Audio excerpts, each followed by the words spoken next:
समय इनको सजा दी गई तो असेंबली फॉर्म फेंका था, उसके हिसाब से इनको गिरफ्तार किया गया था। इनको जो सजा हुई है वो सांड्रा हत्याकांड में हुई। सांड्रा हत्याकांड के अंदर इनको सजा हुई। कुछ गद्दार जिन्होंने इनके खिलाफ जो गवाही दी इन्हीं की टीम में थे। इन्हीं की टीम के अंदर कुछ गद्दारों ने इनके खिलाफ गवाही दी। जो सबसे बड़ी बात इनके लिए निशानदाही है, जब इनको फांसी देने के लिए तारीख रखी गई थी उस तारीख से पहले इनको फांसी दे दी गई। और जब ये पता चल गया था उस समय देश के क्रांतिकारी माहौल चल गया था कि हो सकता है कि पब्लिक इतनी नाराज है और ऊपर है। उस समय भी अंग्रेजों के ऊपर तो थे ही, तो अंग्रेजों को पता चल गया कि लाहौर जेल को जो है हो सकता है कि दीवारों को तोड़ दिया जाए और तीनों को बचा लिया जाए। तो आनंद फानन में इनको जला दिया गया, सतलुज के किनारे लेकर के गए और जिस समय इनको जलाया जा रहा था उस समय पब्लिक वहां पहुंच गई थी।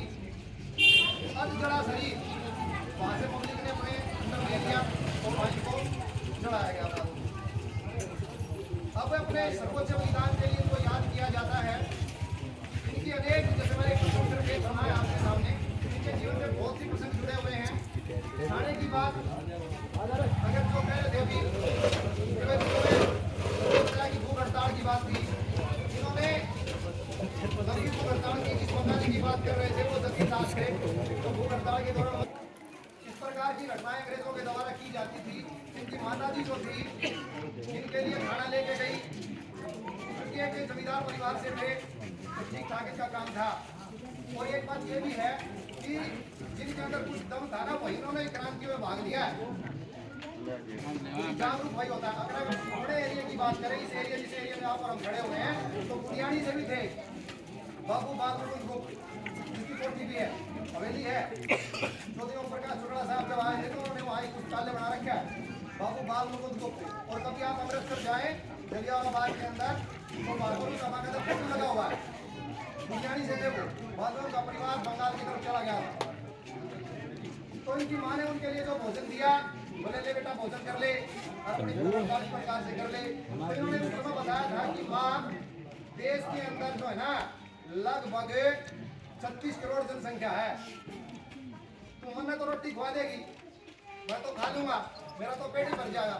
लेकिन मेरी लड़ाई जो है ना इस देश के 36 करोड़ लोगों के लिए है।